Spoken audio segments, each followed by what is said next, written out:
준비 없는 부의 이전은 세금 폭탄을 돌리는 것과 같습니다.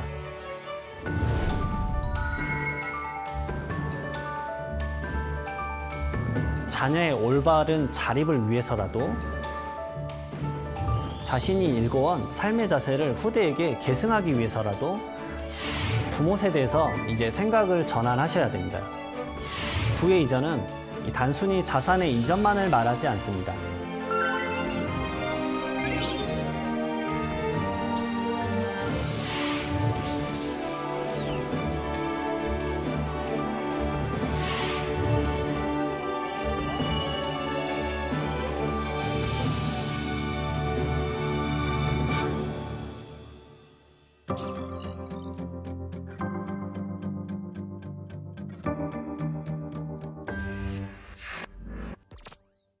안녕하세요. 자산관리 전문세무사 이장원입니다. 이번 시간 주제는 이 시가를 활용해서 증여절세를 어떻게 계획할 것인가에 대해서 좀 살펴보도록 하겠습니다. 이 상속세랑 증여세는 이 상속재산 또는 이 증여재산의 결국 이 경제적 가치가 얼마일까? 결국은 이 화폐액으로 전환을 해야 되거든요. 그것을 기초로 이 과세하게 되고, 그렇기 때문에 이 재산평가는 이 세금을 산출하는 데 있어서 정말 중요한 일입니다. 그래서 재산평가에 관한 문제는 이 과세 대상 포착 못지않게 이 납세자와 그리고 과세관청이 약간 이해가 첨예하게 대립되는데요. 이 반대로 말하자면 이것은 곧 이 재산평가를 어떻게 하느냐에 따라서 잘 활용하게 되면 이 능동적인 절세도 가능하다라는 말이기도 합니다. 상속이 일어나면 이 부동산의 대부분이 이 상속재산으로 이루어져 있다는 걸 알 수 있습니다. 그래서 법상 이 부동산의 시가부터 좀 살펴보도록 하겠습니다. 이 재산평가는 가장 원칙이 바로 시가입니다. 이 법률적으로 어려운 용어일 수 있는데요. 이 시가는 결국 무엇이냐? 이 1순위로 가격이 매겨지는 기준이고, 이 시가가 없는 경우에 2순위로 보충적 평가 방법을 활용하게 되어 있습니다. 이때의 시가란 이 불특정 다수인 이 사이에서 자유롭게 거래가 이루어지는 경우 이 통상적으로 성립된다고 인정되는 이 가액을 의미합니다. 재산의 평가 기준일과 이 평가 방식을 잘 활용하면 이 시가를 잘 활용했을 때 능동적으로 절세가 가능한 거죠. 그러면 시가를 좀 더 깊게 살펴보면 이 첫 번째로는 이 매매 가액을 들 수 있습니다. 결국 나의 부동산이 20억 원에 팔렸다라고 하면 그 매매 가액이 결국은 시가가 되는 것이죠. 그리고 국가에서 혹시나 수용을 한다 그러면 국가에서 그 수용을 하는 가액이 얼마냐? 그 수용의 부동산 가액이 10억 원이다 라고 하면 이 10억 원이 시가가 되는 것이고, 마찬가지로 공매와 그 다음에 감정가액도 마찬가지로 이 시가로 적용이 되는 그 가액을 말 그대로 상속세와 증여세에 대입을 하게 되어 있습니다. 이때 상속 같은 경우는 상속 개시일 전과 후 그 6개월 이내의 기간, 그리고 증여 같은 경우는 증여일 전 6개월부터 증여일 후 3개월 이내의 기간 중에서 이 앞서 말씀드렸던 매매, 감정, 수용, 경매 또는 공매가 있는 경우에 그 가액을 말하게 됩니다. 여기서 이제 상속 개시일은 앞서 말씀드렸지만 피상속인의 사망일을 말하고, 증여일은 이 증여에 의해서 재산을 취득하는 때로 이 대표적으로 부동산이 있죠. 부동산은 소유권 이전 등기 접수일이고요. 그 다음에 입주권과 분양권 같은 경우는 이 부동산을 취득할 수 있는 권리라고 표현을 해서 이 권리 의무 승계일을 말합니다. 그리고 한 가지 더 살펴볼 게 무엇이 있냐면요. 이 매매가액 등이 있더라도 이 해당 부동산에 저당권 등이 설정되어 있을 수 있습니다. 이 저당권 등 담보채권액과 비교를 하게 되어 있는 거죠. 이 저당권이 설정되어 있으면 이 설정된 전체 담보채권액의 합계액과 이 매매가액 등의 가액 중에서 더 큰 금액이 말 그대로 시가에 부합한다고 판단을 하는 겁니다. 그 다음으로는 보충적 평가 방법인데요.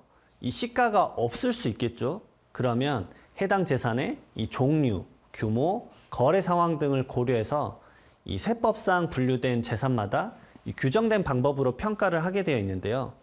이 부동산 같은 경우는 간단하게 알고 계시면 됩니다. 바로 우리가 익숙한 공시지가, 기준시가, 공동주택가격, 아니면 개별주택가격 등 국가에서 재산세나 이런 각종 기준점을 잡고 있는 이 공시지가를 결국은 이 보충적 평가 방법으로 설정하고 있고요. 여기서 나아가서 임대를 주고 있으면 이 임대료 환산가액, 그리고 앞서 설명했던 것과 똑같이 담보가 설정돼 있으면 이 담보 채권액과 비교를 해서 가장 큰 금액으로 평가하게 됩니다. 여기서 임대료 환산가액은 낯선 용어일 수 있는데요. 이 사실상 임대차를 주고 있다라고 하면 그 임대차 계약이 체결되거나 임차권이 등기된 재산의 경우에 그 임대료로 기준을 잡아서 임대료 등의 환산가액을 이 공시지가보다 높다라면 이 큰 금액으로 그 보충적 평가 방법 가액으로 설정하게 되어 있습니다. 이 주로 상가가 이 임대료 환산가액이 공시지가보다 높은 경우가 아주 많이 발생합니다. 이렇게 보충적 평가액과 임대료 환산가액 중 큰 금액이 나오더라도 앞서 설명드렸듯이 저당권 등이 있으면 그 금액까지 합쳐서 결국 세 가지 중에서 가장 큰 금액이 보충적 평가 방법, 즉 2순위의 이 가액이 설정됩니다. 대표적인 부동산은 당연히 아파트가 있습니다. 이 많은 납세자가 이 부동산 보충적 평가 방법, 즉 기준 시가로 하면 일반적으로 시세보다 낮으니까 이 세금을 줄일 수 있다라고 생각을 하죠. 그래서 증여세 신고할 때나 상속세 신고하실 때 기준 시가로 신고를 하는 경우가 많은데 이 보충적 평가 방법은 앞서 말했지만 시가, 즉 재산의 정말 실제 거래 가치를 반영하지 못할 때만 반영할 수 있습니다. 따라서 법에서는 이 면적, 위치, 용도, 종목, 또 기준 시가가 동일하거나 아주 유사하다. 그러면은 이것들을 법적으로 유사매매 사례가액으로서 보아서 이 시가로 인정하게 되어 있습니다. 이 유사매매 사례가액이 약간 귀에 걸면 귀걸이, 이 코에 걸면 코걸이 같은 느낌이 없지 않아 있습니다. 그래서 여기서 과세형평상 문제가 많이 발생하는데요. 결국은 제3자와의 정상적인 거래가 있기 때문에 객관적으로 그 교환 가치를 반영하고 있다라고 봐서 시가로 인정이 될 수밖에 없습니다. 그렇기 때문에 아파트 같은 경우는 이 동일 단지, 동일 평형, 동일 층수, 이 동일한 입지 환경 등 비교 우위나 비교 여류에 있는 비교 대상군이 정말 풍부하죠. 그렇기 때문에 대부분의 아파트는 이 기준 시가로 적용한다는 건 거의 불가능하다라고 생각을 하시면 좋을 것 같습니다. 자, 그러면 아파트와 같은 이 공동주택의 유사매매 사례가액은 어떤 요건을 충족해야 그 양도됐던 그 시세를 갖고 와서 시가로 쓸 수 있을까요? 첫 번째로 평가 대상 주택과 동일한 공동주택 단지여야 됩니다. 옆 단지 아파트 걸 갖고 와서 쓸 수는 없다라는 거고, 그다음에 두 번째로는 이 주거 전용 면적 차이가 5%, 그리고 세 번째로는 공동주택 가격 차이가 5% 이내일 것입니다. 하지만 이제 이것만 보시면 되는데요. 이 면적 자체가 똑같은 아파트가 있으면 이 공동주택 가격 차이가 5% 이상 벗어나는 경우가 거의 없기 때문에 우리가 실질적으로 보고 있는 이 국토교통부 실거래가 사이트에서 나의 주택과 면적이 똑같은 것이 얼마에 팔렸는지 그 매매가액을 참고하시기만 하면 실무적으로 적용하는데 전혀 어려움이 없으실 겁니다. 이 해당 주택이 만약 그러면 둘 이상이 있다라고 하면 이 평가 대상 주택과 그다음에 공동주택 가격 차이가 이 가장 적은 주택을 시가로 보는 이 유사매매 사례가액으로 적용을 하고요. 또 시가로 보는 이 유사매매 사례가액이 둘 이상이 있다라고 하면 이 평가 기준일, 말씀드렸던 상속이 일어난 상속 개시일과 증여일 중에서 가장 가까운 날에 해당하는 가액으로 쓰게 되어 있습니다.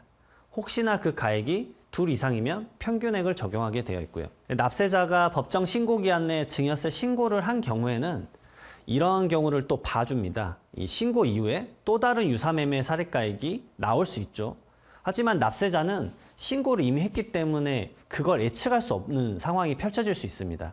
말 그대로 증여하고 나서 그 다음 날에 신고를 했는데 한 달 후에 거래 금액이 발생했다고 해서 그 금액을 내가 알 수 없었기 때문에 이 납세자의 말 그대로 예측 가능성을 보호하기 위해서 이 신고일 이후에 발생한 유사매매 사례가액은 시가로 적용하지 않습니다. 따라서 재산 가치가 이 단시간에 정말 급격히 변동이 될 것으로 예상이 된다라면 이 평가 기준일로부터 가급적 이 바로 단시간에 신고하는 것이 이 안정적인 신고 방법이 될 수 있습니다. 그리고 아파트의 증여 또는 상속 시점에 조회한 최근 유사매매 사례가액, 본인 아파트보다 더 프리미엄이 높은 동호수의 거래로 인해서 높게 측정될 수도 있죠. 프리미엄 아파트가 20억에 팔렸는데 내 아파트는 17억 원일 수도 있거든요. 이 결국은 동호수나 이 층고, 프리미엄, 위치 이런 것들이 다르게 적용이 되죠. 아파트 단지 내에서도. 하지만 해당 가액을 쓴다면 나의 취득가액은 높아져서 미래의 양도소득세는 줄일 수 있지만 이 눈앞에서 내가 당장 납부해야 되는 이 상속세와 증여세 부담이 커질 수 있습니다. 이럴 때에는 이 본인의 아파트를 감정평가를 해서 가액을 낮춰서 절세할 수 있습니다. 이 평가기간 내 유사 매매 사례가액이 존재하더라도 간단히 말씀드리면 이 감정평가 금액이 더 우선하기 때문에 그렇습니다. 결국은 매매 사례가액은 내 아파트에 딱 맞는 가액에 설정된 게 아니기 때문에 그렇죠. 이 감정평가는 결국 나의 아파트를 정확하게 측정을 해서 가액을 산정하는 방식이기 때문에 더 우선순위로 적용을 받을 수 있습니다. 최근 부동산 시장처럼 이 부동산 가격이 이 조정을 받는 시기에 현재의 유사 매매 사례가액보다 더 낮은 가액으로 시세가 형성될 수도 있는데 이 거래량이 극히 드물어서 이 새로운 유사 매매 사례가액 나올 때까지 마냥 기다릴 수는 없기 때문에 이 감정평가를 통해서 이 증여 시기 및 증여 시가를 조율할 수 있습니다. 그러면 왜 시가평가는 중요할까요? 첫 번째는 시점에 따라서 시가가 달라질 수 있기 때문입니다. 물론 상속의 경우는 시점 조율하는 것은 사실 불가능에 가깝습니다. 하지만 증여 같은 경우는 이 시점을 조율해서 원하는 재산가액으로 이 증여가 가능합니다. 예를 들어서 부동산 증여 시점에 너무 높은 가액이 시가로 설정되어 있다면 증여 시점을 좀 더 미뤄서 가액이 좀 낮아진 시점에 다시 증여를 하면 좋지 않을까? 라는 것을 조절하는 것이죠. 두 번째는 시가 자체를 조절하는 것입니다. 아까 앞서 말씀드렸던 유사매매 사례가액이 많다라고 하면 그리고 이 가격이 급등락을 하고 있다라고 하면 이 시가의 안정성 그리고 예측할 수 없기 때문에 말 그대로 부동산 가격이 급등락하는 지역에서는 감정평가를 활용해서 이 감정가액을 활용한 안정적인 그리고 나에게 유리한 가액으로 부동산 시가를 산정해서 절세를 할 수 있는 겁니다. 세 번째로는 이 미래의 세액도 고민하셔야죠.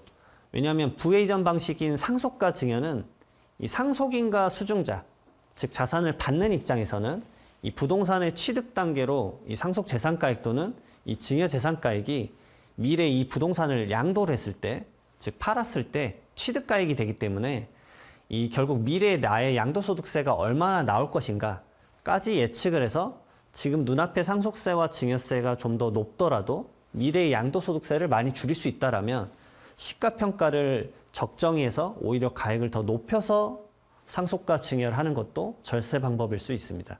이 다음으로 부동산 이외에 이 상장 주식 및 이 가상자산 평가 방법에 대해서도 알려드리고 절세 방법도 알아보도록 하겠습니다.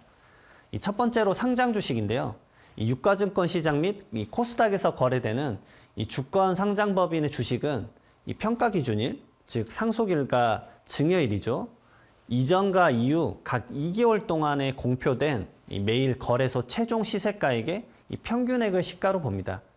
결국 매일매일 그 종가가 얼마였느냐, 그걸 전부 다 기록을 해서 평균액을 내서 그게 시가가 되는 것이죠. 그리고 최근 비트코인이나 이더리움 등 이 가상자산에 대한 열풍이 불면서 이 국세청도 이 가상자산에 대한 과세 근거를 마련하고 있습니다.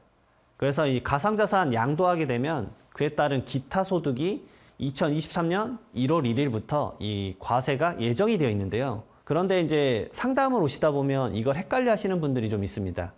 왜냐하면 양도에 따른 기타 소득이 2023년부터 과세가 되니까 이 상속과 증여는 2023년도부터 같이 적용될 것이라고 생각하시는 분들이 있는데요. 하지만 이 가상자산의 양도와는 별도로 이 상속과 증여는 이미 과세 대상으로 과세되고 있습니다. 최근에는 이 피상속인이 예전에 종잣돈으로 5년 전에 매수한 이 비트코인이 8배 이상 올라서 사망하셨는데요. 그 자산 자체를 내가 상속재산에 포함해야 되는가에 대한 상담 같은 이런 문의들도 지속적으로 발생하고 있습니다. 이러한 가상자산 평가는 21년 12월 31일 이전에는 이 평가 기준일인 거래일의 최종 시세가액으로 평가를 했고요. 하지만 이제 과거 이야기죠. 2022년 1월 이후 상속 증여되는 가상자산에 대해서는 이렇게 바뀌었는데요. 이 국세청장이 고시 사업자의 사업장인 4개 거래소에서 이 모두 거래되는 가상자산 같은 경우는 이 4개 거래소에서 공시한 일평균 가액의 평균액, 복잡하겠지만 말 그대로 평균액을 똑같이 계산해서 측정하는 겁니다. 그래서 상장 주식과 아주 유사한 방식으로 이제 가액을 설정하는데요. 이 가상자산 일평균 가액으로 보아서 평가 기준일 전 이후 각 1개월 동안의 평균액을 계산합니다. 이 상장 주식 시가평가가 평가 기준일 이전 이후 2개월, 이 최종 시세가액의 평균액이고, 가상자산 시가평가는 평가 기준일 전 이후 각 1개월 동안의 해당 가상자산, 이 사업자가 공시하는 일평균가액의 평균액, 결국은 좀 어렵긴 하지만 전후로 이 평균액으로 한다라고 알게 됐는데요. 그렇다면 이 두 자산에 대해서는 이 증여 시점에 시가평가가 아주 높게 평가된다면 말 그대로 시가가 낮아진 시점에 증여하는 방법을 생각할 수 있습니다. 즉, 그 주가 하락장이 오히려 상장 주식과 가상자산에 대해서는 증여를 할 수 있는 기회라고 보는 것이죠. 이 대한민국 주식시장도 지금 연중 최고치를 갱신하다가 최근에 다시 조금 하락한 이후에 조정장을 이어가고 있는데요. 이렇게 주가가 조정받는 시점이 이 자산가에게는 이 증여의 기회가 될 수도 있습니다. 이러한 현상은 과거에 2008년 글로벌 경제 위기 상황에서도 유사하게 나타났었는데요. 이 기업의 본질적 가치 하락이 아니라 이 시장 전반적인 하락세에 따른 것이라고 판단이 되면 우량 회사의 주가는 시장 상황에 따라서 향후 반등할 것이기 때문에 이 시점에 증여를 해서 이 주식 가치의 상승에 대해서 이 자녀가 모두 부의 이전을 받을 수 있게끔 하는 것이죠. 나아가 일부 상장사 오너도 이 주가가 조정받는 시점에 이 자녀에 대한 가업의 승계 기회로 잡아서 주식을 증여하는 경우도 있습니다. 이렇게 다양한 방법으로 시가를 활용한 절세 계획을 할 수 있습니다. 항상 증여하기 전에 이 시가에 대해서 고민하시고 증여자와 수증자에게 가장 절세가 되는 방향이 어떤 것인지를 꼭 확인하시길 바랍니다. 오늘 강의 여기서 마치도록 하겠습니다. 다음 시간에 찾아뵙겠습니다. 감사합니다.